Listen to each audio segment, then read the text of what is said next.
Hello বন্ধুরা, সব কেমন আছো? আশা করি ভালো আছো। তো আজকে শুভ সকাল। তো আজকে তাড়াতাড়ি উঠে গিয়েছি একটি কারণের জন্যে। তো ব্রাশ করে নিয়েছি। তো এই যে এদিকে মুছে দিয়েছি, ঝাড় দিয়ে দিয়েছি। এই যে গ্যাসটাও মুছে নিয়েছি, উঠানটাও ঝাড় দিলাম। তো এবার বাসনগুলো আছে, বাসনগুলো অনেক কটাই আছে, তো একটু সময় লাগবে বাসনগুলো ধুতে। তো বাসনগুলো ধুইলি আগে বন্ধুরা। তো বাসনগুলোকে ধুচ্ছি। তো বাসন ধোয়া হয়ে গেছে, এবার তো ভাবলাম উঠানটা লিখিয়ে দিই। তো লিখিয়ে দিচ্ছিলাম যে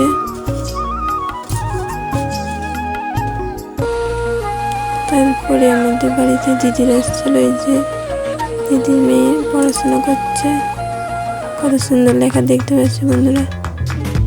তারপরে আমি চলে গেলাম স্নান করতে। স্নান করে চলে এলাম। তো এদিকে রান্না করে বসিয়ে দিয়েছে, রেডি হয়ে গেছে। আমি এই যে দেখতে পাচ্ছ, কিসের জন্য যাবো তোমাদেরকে দেখাবো। তো চলো,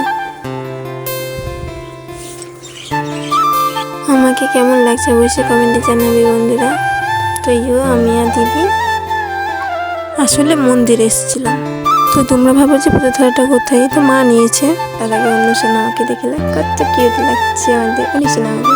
তো বলে দিই, তো আমাদের গ্রামে মা মনসা আসছে। তো চৈত মাসেই হয়, তো মঙ্গলবার করেই হয় পুজোটা। তো এই যে দেখতে পাচ্ছি মা চলে এলো। তো এই যে পুজোর আসরেও বসিয়ে দিয়েছে। তো এবারে এইদিকে অনুষ্ঠান আমার আইসক্রিম খাচ্ছে আর রাধা দেখতে পাচ্ছ। দিদি ছাদে বসে রয়েছে আর পুজো হয়ে গিয়েছে এদিকে। তো ছাদিকেই দাঁড়িয়েছিলাম, কেন খুব রোদ দিয়েছে। তো পুজো দিয়ে এসে মামাকে থালাটা দিল। মা মনসা আমাদের একদিনই থাকে গ্রামে। তো এই যে 4:30টার সময় বেরিয়ে যায়, কিন্তু এই বছর হয়নি, কারণ ঝড় বৃষ্টি হয়েছিল। সেজন্যে 8টার সময় বেরিয়েছে রাত। কারেন্টও ছিল না।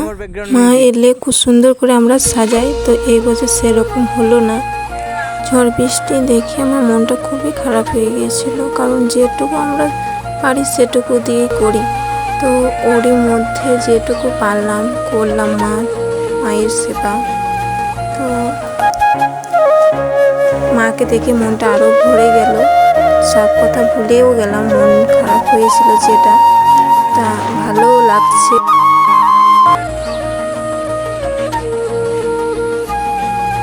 মা যতক্ষণ ছিল ভালো লাগছে, কিন্তু আবার বিদায় নিচ্ছে তো মনটা খারাপ লাগছে। কিন্তু ওরই মধ্যে খুশি মনেই আমি মা বিদায় জানালাম। তো আবার এসো মা, তোমার ফেরার অপেক্ষায় রইলাম মা, পরের বছর আবার এসো। তো বন্ধুরা, এখনকার মতন এত দূরে রইলো। তো টাটা, বাই বাই। তো শুভ রাত্রি, সবাই ভালো থেকো, সুস্থ থেকো।